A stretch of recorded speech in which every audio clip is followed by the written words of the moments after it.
saya sebagai coach hari ini akan bersamai Mbaknya sebelumnya. Silakan Mbak, diperkenalkan dulu nama siapa? Iya, panggil aja Jessi. Oh, Mbak Jessi ya? Oke. Mbak Jessi kalau boleh tahu kenapa memutuskan untuk coaching? Sedang kenapa? Iya, sebenarnya lagi ada pikiran sih akhir-akhir ini. Oh, berarti sekarang itu alasan Mbak Jessi mengikuti sesi coaching hari ini. Mbak Jessi sedang ada problem atau masalah di dalam hidup Mbak Jessi ya?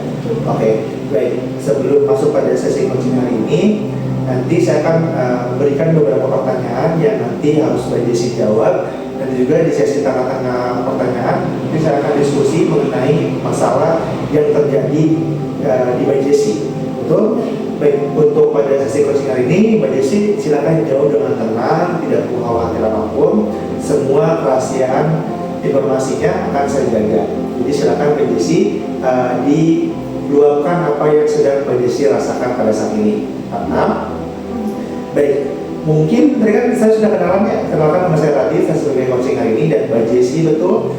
Baik, mungkin saya pengen bertanya pertama kali, mungkin yang tadi Mbak Jessi jelaskan di awal itu Mbak Jessi sedang ada masalah, kalau betul kenapa tuh masalahnya? Iya, jadi kan saya ini baru aja lulus SMA. Nah, saya tuh bingung mau kerja dulu atau langsung kuliah gitu setelah lulus. Oke, mungkin kalau misalkan dari Mbak Jessi harus dipilih dalam salah satu posisinya, Mbak Jessi mau pilih yang mana? Saya sebenarnya masih takut sih buat ada keputusan yang salah gitu. Oke, berarti Mbak Jessi masih takut ya untuk mengambil kedua keputusan tersebut ya. Sebenarnya wajar sih untuk Mbak Jessi bisa memutuskan kedua keputusan tersebut. Yang dimana kan dari sesi coaching ini kan nanti bakal kita cari tahu lebih mendalam. Sekiranya nanti Mbak Jessi emang mau lanjut kuliah atau kerja, nanti saya coba bantu untuk mengarahkan sesinya nanti untuk sesi kedepannya sih. Kalau misalkan kira-kira Mbak Jessi ini dalam sesi coaching ini pengen apa sih yang didapatkan nanti hasil akhirnya itu? Saya pengen lebih yakin aja sih sama keputusan saya nanti setelah lulus itu mau. Oke, baik. Berarti dengan Mbak Jessi mengikuti sesi coaching ini, emang Mbak Jessi pengen lebih tahu lebih mendalam. Nantinya ketika nanti saya arahkan Mbak Jessi atau ya setidaknya saya memberikan arahan kecil untuk Mbak Jessi memutuskan nanti antara kuliah atau lanjut kerja, betul? Baik, kalau misalnya semuanya berjalan sesuai yang Mbak Jessi harapkan, masa depan yang kamu pengen itu seperti apa? Yang pasti saya pengennya punya kerjaan yang bagus sih. Kalau misalnya dari kerja terus juga bisa bantu orang tua, dan saya juga pengen hidup saya tuh jadi lebih stabil gitu. Berarti Mbak Jessi ini pengen bisa mandiri dan bikin orang tua bangga, betul? Ya, maka dari itu Mbak Jessi agak sedikit bingung untuk memutuskan kedua hal tersebut ya, antara dari kuliah atau kerja. Iya. Oke, kalau menurut Mbak Jessi sendiri, pilihan mana yang paling dekat sama tujuan Mbak Jessi, kerja atau kuliah? Sebenarnya saya tuh pengen kuliah sih ya, karena teman-teman saya juga sebenarnya pada kuliah gitu kan. Cuman sekarang tuh kayak mungkin peluang kerja tuh lebih bagus ya, karena rupiah belum kan ya. Jadi semuanya pasti jadi mahal. Terus juga saya pengen ya cepet-cepet punya uang sendiri aja sih. Betul sih, kan Mbak Jessi katakan itu emang benar kenyataannya seperti itu. Industri ekonomi, betul, industri ekonomi ini yang emang benar-benar cukup sulit ya untuk memutuskan antara mau pilih kuliah atau mau lanjut kerja. Mungkin selain itu yang bikin bingung apa di diri Kak Jessi? Nah, kalau misalnya kuliah, mungkin saya tuh rada bingung soal biayanya sih ya, karena saya kasihan sama orang tua saya punya adik-adik yang masih sekolah, jadi harus bayar sesuatu dan lain-lain. Sedangkan kalau saya kuliah dulu ya saya mungkin akan lebih mengenalkan orang tua sih. Baik, mungkin kalau misalkan memang itu keputusan dari Mbak Jessi, mungkin pikiran dari Mbak Jessi seperti itu. Mungkin kalau misalkan dari orang tuanya seperti apa kemauannya? Sebenarnya mereka sih dukung aja ya kalau misalnya saya waktu itu, cuman kayaknya masih kayak ada perasaan guilty gitu loh, nggak enak gitu ke mereka. Mungkin deh, saya pengen nanya, selain perihal biaya, apakah ada hal lain yang bikin ragu mungkin ke depannya, mungkin takut nggak bisa bayar kelanjutannya ke, atau emang pada saat lulus kuliah takut nggak dapat kerja kah, atau gimana, atau ibaratnya gini, Mbak Jessi itu pengen jangan buang-buang kesempatan gitu. Ya, apakah Mbak Jessi itu berada di ambang seperti itu? Iya sih, pasti kayak ada pikiran-pikiran kayak gitu ya, faktor-faktor lain. Terutama juga kan kuliah kan waktunya nggak sebentar ya kan. Jadi saya harus benar-benar fokus ke kuliah gitu. Nah, saya takut nanti misalnya setelah saya mengalami proses panjang kuliah itu, ujung-ujungnya saya nggak dapat kerja gitu. Kalau misalnya Mbak Jessi ini langsung kerja, misalkan Mbak Jessi contohnya misalkan udah milih kuliah dan Mbak Jessi memilih untuk bekerja, kira-kira pekerjaan apa sih yang Mbak Jessi pengen? Saya mungkin bakal nyari di lokal dimanapun sih itu yang ready, yang bisa dan menerima saya bakal coba. Mungkin kalau misalkan Mbak Jessi kerja, kayak itu apa sih? Ya, yang pasti saya jadinya punya uang sendiri, bisa bantu orang tua, mungkin bantu-bantu biayain sekolah adik gitu. Nah, itu kan secara positifnya ya, dalam artian Mbak Jessi punya income masuk dong. Ketika Mbak Jessi emang punya pekerjaan, otomatis Mbak Jessi bisa menghidupi lah, istilahnya menjadi tulang punggung keluarga sedikit-sedikit, entah itu untuk biaya adik kuliah, membantu orang tua untuk berusaha. Mungkin itu kan dari sisi positifnya. Kalau sisi negatifnya atau kekurangannya seperti apa tuh? Nah itu ya kan saya baru banget lulus SMA, terus teman-teman saya semuanya pada kuliah tuh saya takut kalau nanti pas saya kerja saya melihat teman-teman pada kuliah pada ya skripsi, ada yang magang, ada yang lain, itu saya jadi nyesel gitu. Saya nggak ngajar pendidikan dulu ya gitu. Oke, baik. Sebenarnya ini keputusan tuh tidak bisa diputuskan oleh Kak Jessi sendiri sih, atau Mbak Jessi sendiri. Yang namanya keputusan antara mau lanjut kuliah atau kerja. Ketika tadi Mbak Jessi bilang orang tua masih bisa mampu untuk membiayai perkuliahan tersebut, namun di sisi lain Mbak Jessi ada sedikit keberatan atau ya rasa bersalah lah, masa setelah lulus SMA, masa mau terbebani dengan kembali dengan biaya-biaya yang cukup mahal ya ketika kuliah. Mungkin sekarang kita coba pikirkan beberapa pilihan yang nanti Mbak Jessi bisa ambil ke depannya.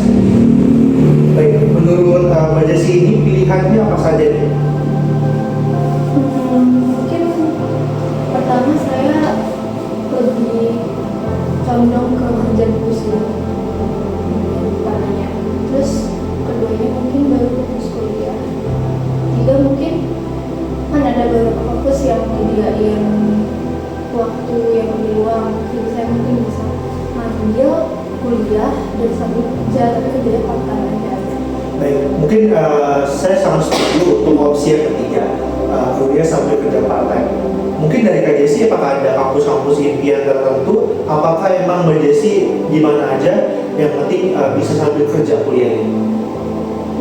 Gimana aja sih, kayaknya yang penting dari itu bisa fleksibel. Oke, baik. Berarti untuk sesi ketiga ini bisa menjadi opsi yang cukup menarik dan ya ketika Mbak Jessi emang dua-duanya pengen berjalan ya. Ketika Mbak Jessi pengen kuliah dan sambil kerja ya, keduanya pasti akan berjalan dengan seiring dan waktu ya. Oke, betul.